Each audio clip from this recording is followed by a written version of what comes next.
High Priest Kwatamani, Supreme Soothsayer, Soul Seer, Spiritual Healer, and Chief Elder of the Kwatamani First Genesis tribe, the oldest, longest sustained, 100% raw and living, plant fuel consuming, family community order known. Over 50 years of holistic living reality and still going strong.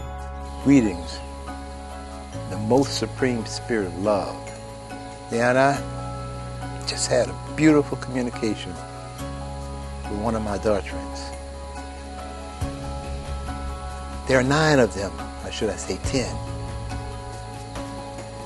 The reality is that they are born within a different construct, a different lifestyle, a different pattern of existence.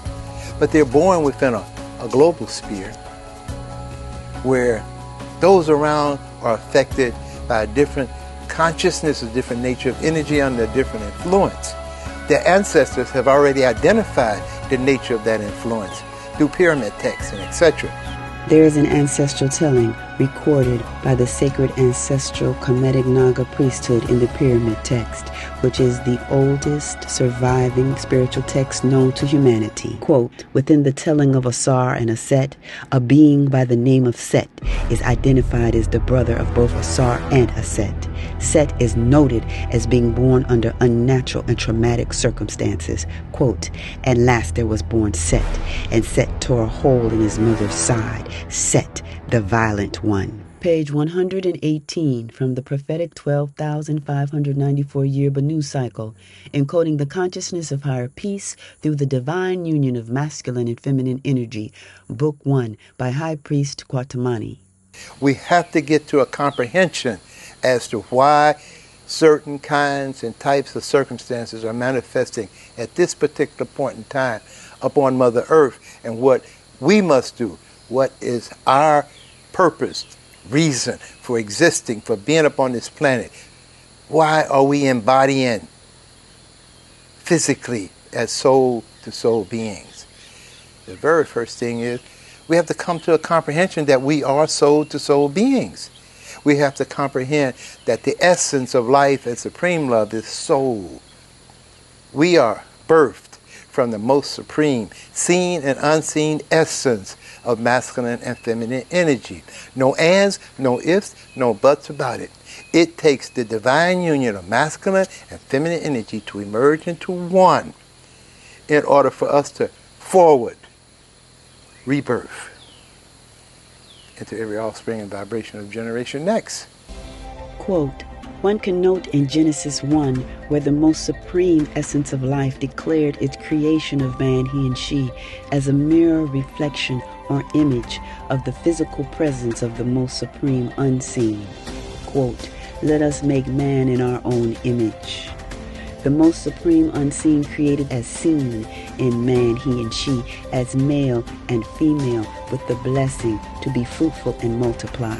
They were given the fruits of the tree of life to eat, that is, the raw and living fruits, vegetables, seeds, and nuts. End of quote. The Holistic Living Truth About Supreme Love, Book 2, Resurrecting Divine Thought and Reasoning, page 268, by High Priest Kwatamani, copyright 2004.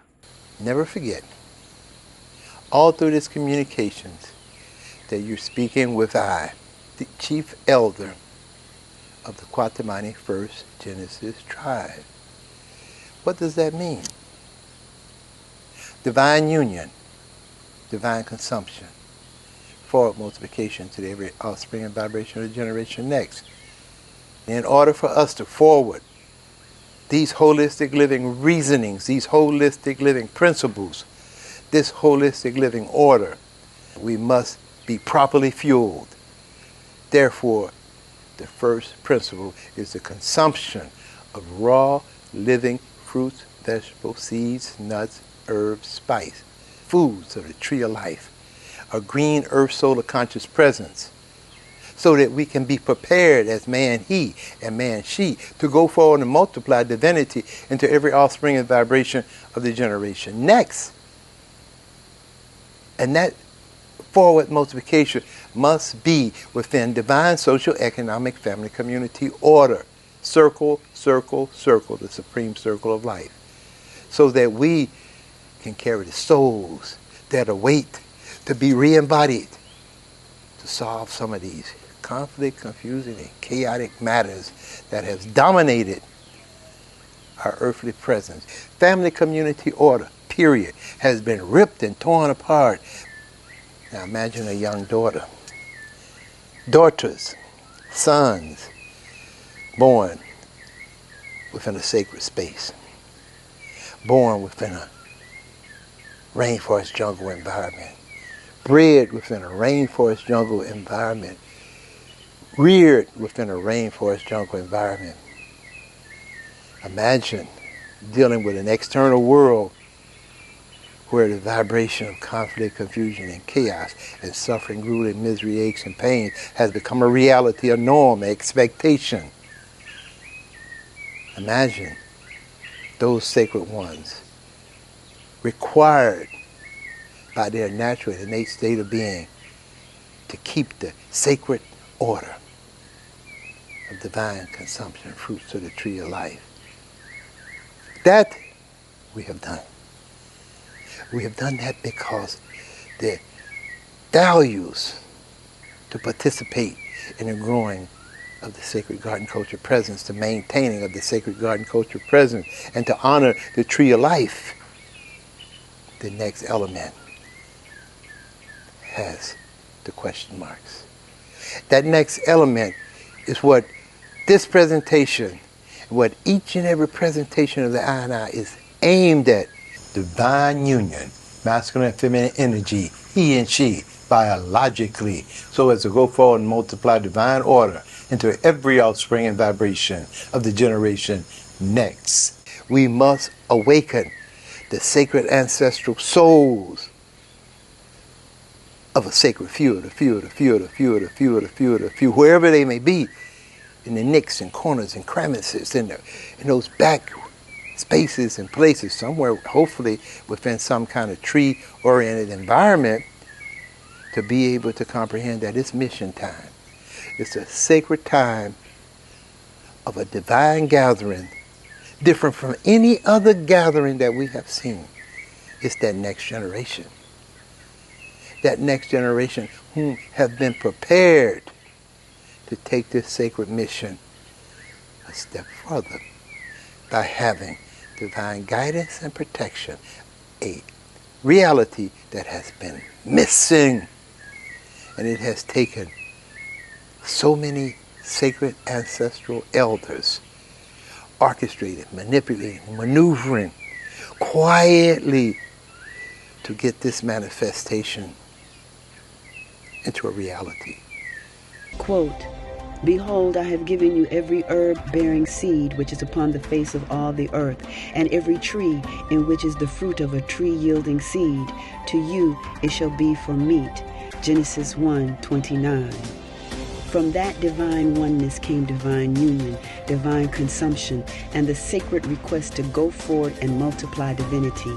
Is it not clear that man, he and she, being created in the image of the most supreme unseen, clearly reflects that the most supreme essence of life is the divine union of masculine and feminine energy?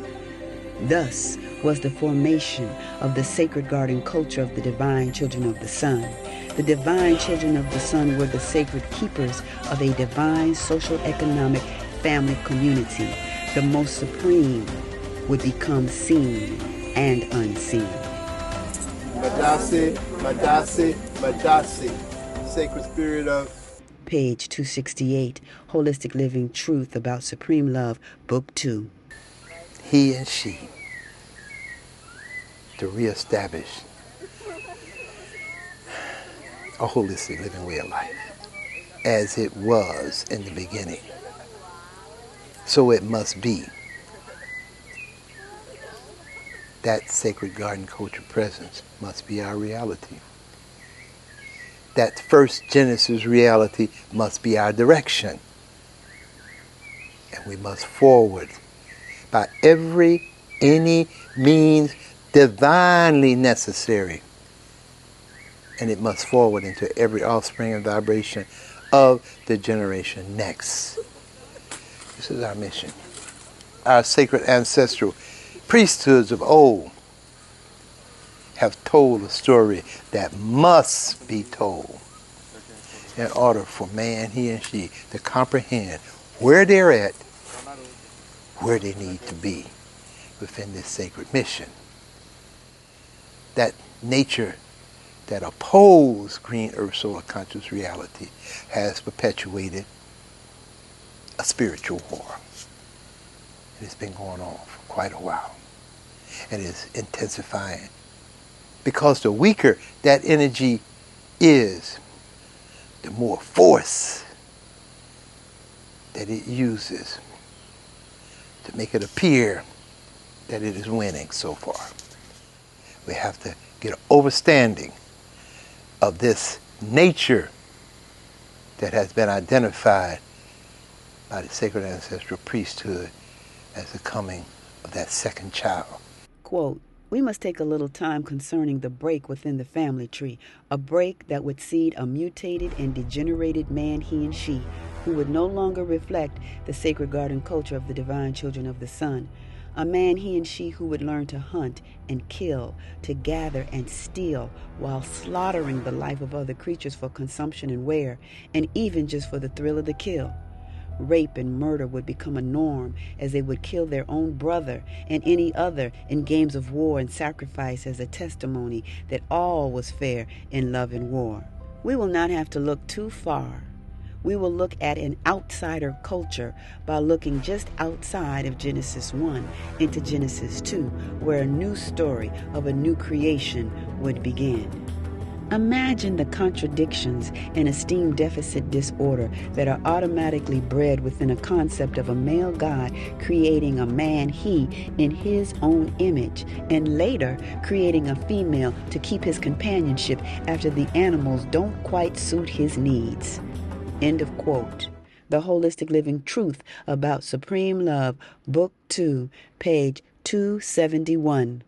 Communal nature has been threatened by an energy of monotheistic, macho, male opposition. That opposition wants to project itself as almighty and omnipotent beyond the feminine. Impossible. Yet the impossible fantasies, delusion, and dreamland versions of reality is now dominating our physical presence upon the earth. But we're more than physical. We have to go to the soul.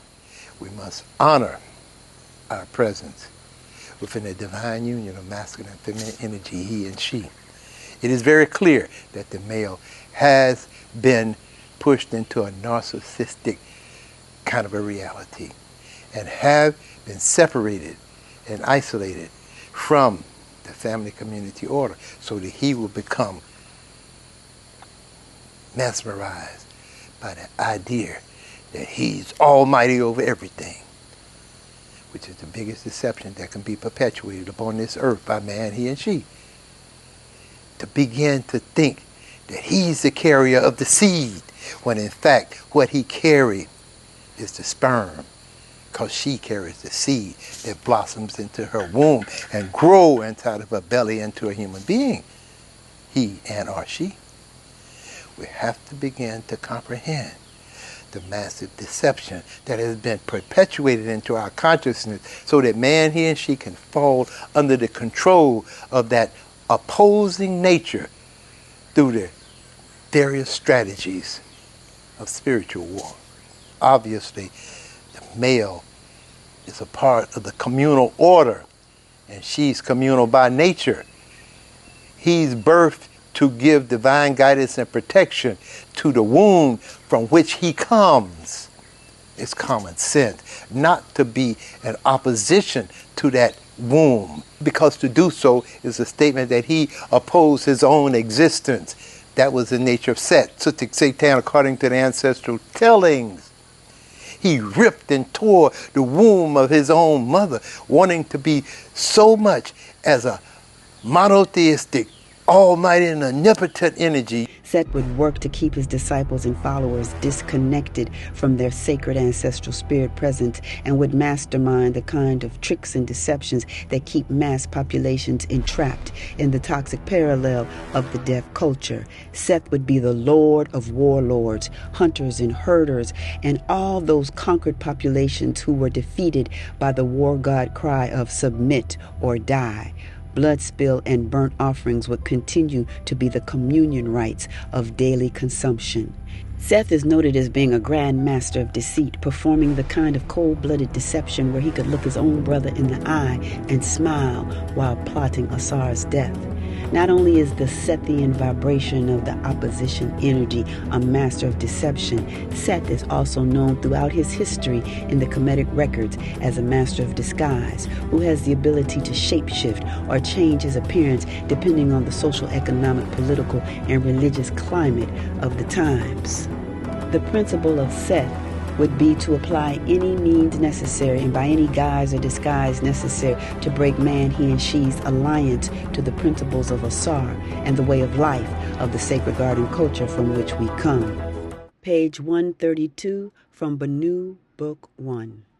Those selves, those males who hear this know what I'm talking about. When you come of that nature, you look down upon the she. She birthed you. That means that you have become even lower in your reality as the masculine he. However, it's easy to make one of those set kind of declarations of almighty and omnipotent monotheism.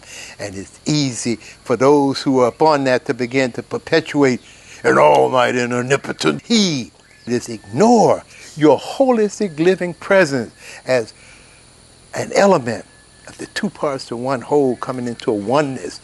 Masculine and feminine energy most supreme, he and she. And do not overstand that. The feminine has been damaged more than anyone because once the male is not giving divine guidance and protection, then she's left vulnerable to whatever is brought to her. The warlord honors codes of war that seek to eliminate or destroy the conquered male so as to use the conquered female to serve the will of the warlord and breed his consciousness into her every offspring and vibration. Another historical example is Genghis Khan. Quote, Genghis and his hordes annihilated every community which resisted them, killing or enslaving men, then distributing captured women among themselves and raping them. There was never any shortage of women, for he and his hordes used bone-crushing violence to wipe out all the men who stood in their path. End of quote. Page 153, Banu Book 3. Spiritual Analysis of Western Culture and the Reawakening of Naga Consciousness by High Priest Kwatamani.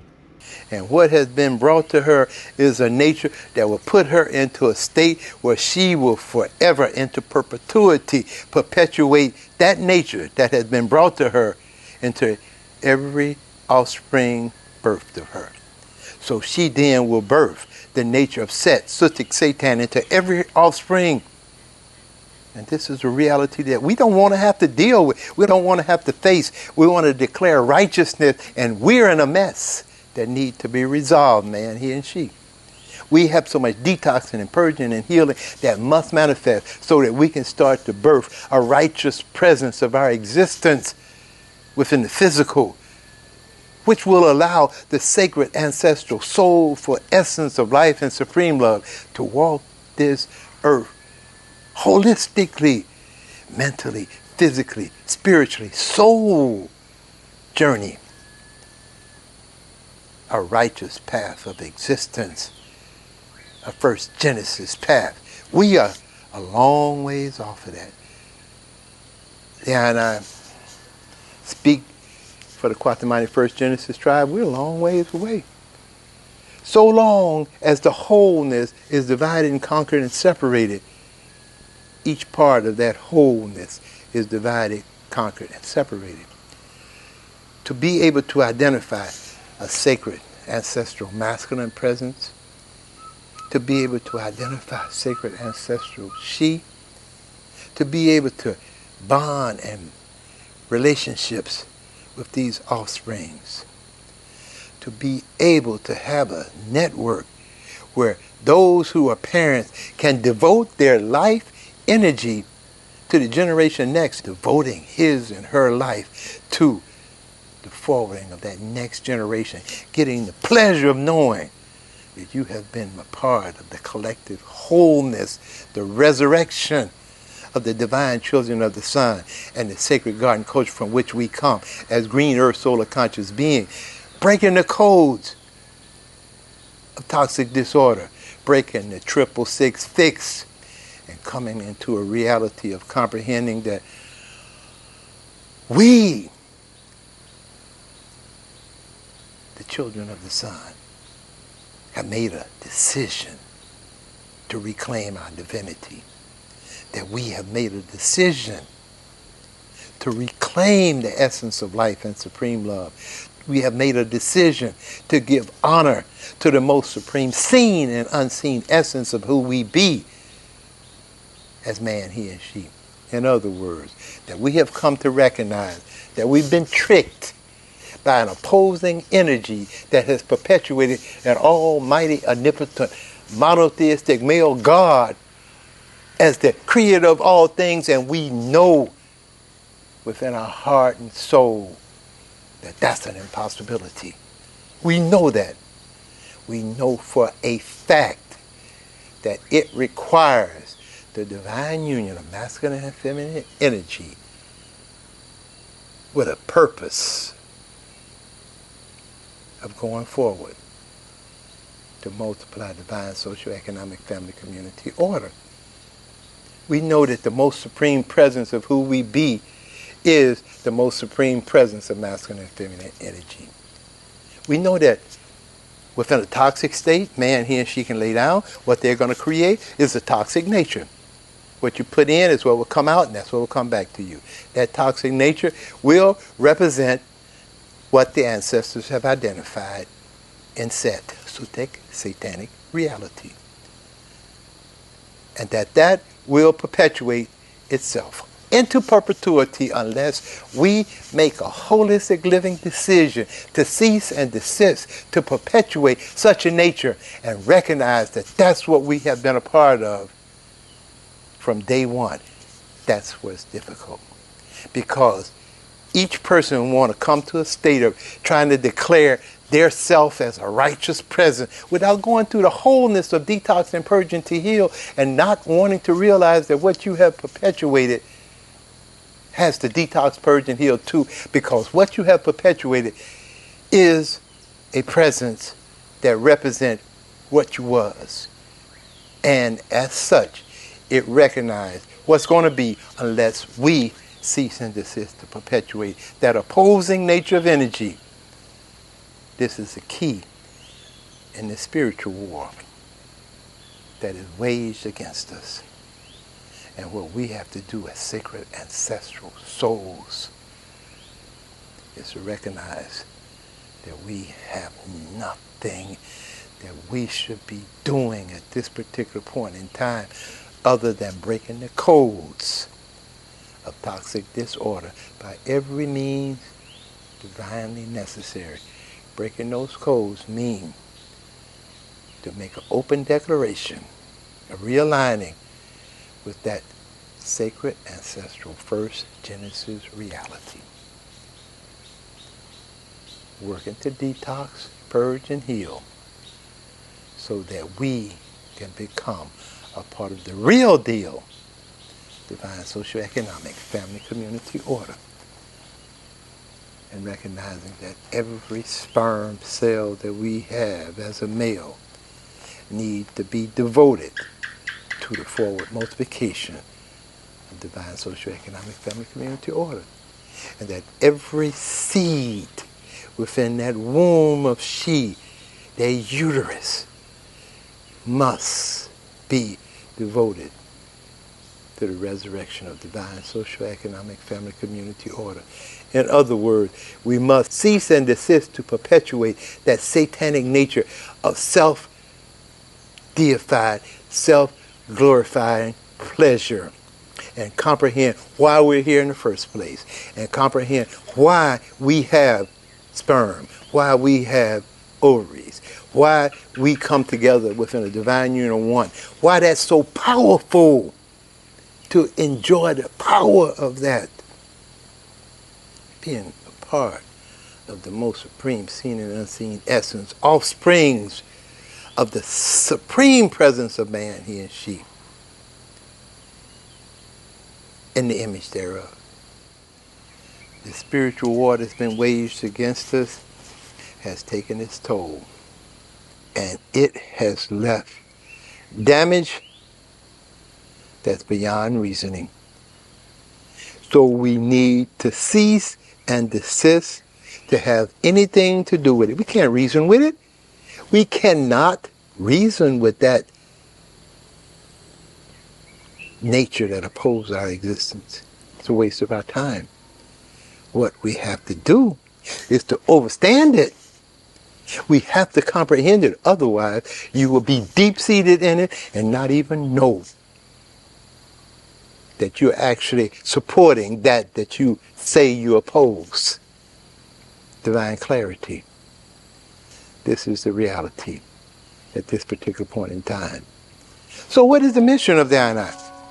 Well, since there are so many offsprings seeded off the I, and since those offsprings have offsprings, a few of them, and since the others are awaiting that sacred moment, the mission of the I is to do just what the I am doing right now. To let the sacred few of the few know we're here. As a holistic living example of divine socioeconomic, family, community order at work. And for those few of the few to take this extremely serious and look inside of your soul, look inside of your heart, feel the elements that's clicking inside your brain and see what you can relate to in this presentation. See the kind and type of reality that actually interface with your existence. Those things that you see within that outer world, within that outer world that actually just don't satisfy you. That has nothing that lifts you up. Has nothing that puts you in the pathway of holistic living reasoning. And then see, is there any possibility of you devoting your life presence as a soul-to-soul being, devoting your life presence to holistic living resurrection. Take time and get a comprehension and clarity and see how that you have been groomed and conditioned to idolize and to worship actually stands totally opposed to your physical, mental, and spiritual presence and the forwarding of your holistic living vibration into the generation next. And that those are the energies that actually inflicted the horrors, inflicted the vibrations of rape, murder, enslavement, death, and tore apart the sacred ancestral family community order so as to be able to enjoy the booty and the spoils of war, spiritual war. We, the sacred few of the few of the few of the few, have a different mission. And we have to comprehend that this energy has adversely affected mass population. And you're not going to change those mass populations. They have been mesmerized. They have been put in a traumatic state. Suffering, grueling, misery, aches, and pain has become a reality so long that it's just the norm. They'll find ways and means to get high, get drunk, do something to keep the pains down. And you have to realize that there's a tremendous amount of work that must be done. And that it is not for everyone. It was actually designed to be for each and every man, he and she. However, that intrusive and invasive nature has actually gained so much power over the mind of so many who have actually been put in trauma that actually has been possessed. And possession is reality for those possessed. And they cannot function outside of that possessive nature. They have been occupied. You must look beyond the physical, seek to feel and sense the heart and soul of the matter, so that we can gather, feel this. And do not hesitate to look deep inside of your own being, because good things start at home within you. Stay studied to the course. Let the most supreme essence of masculine and feminine energy forward the essence of life into you as an offspring of divine social, economic, family, community, order.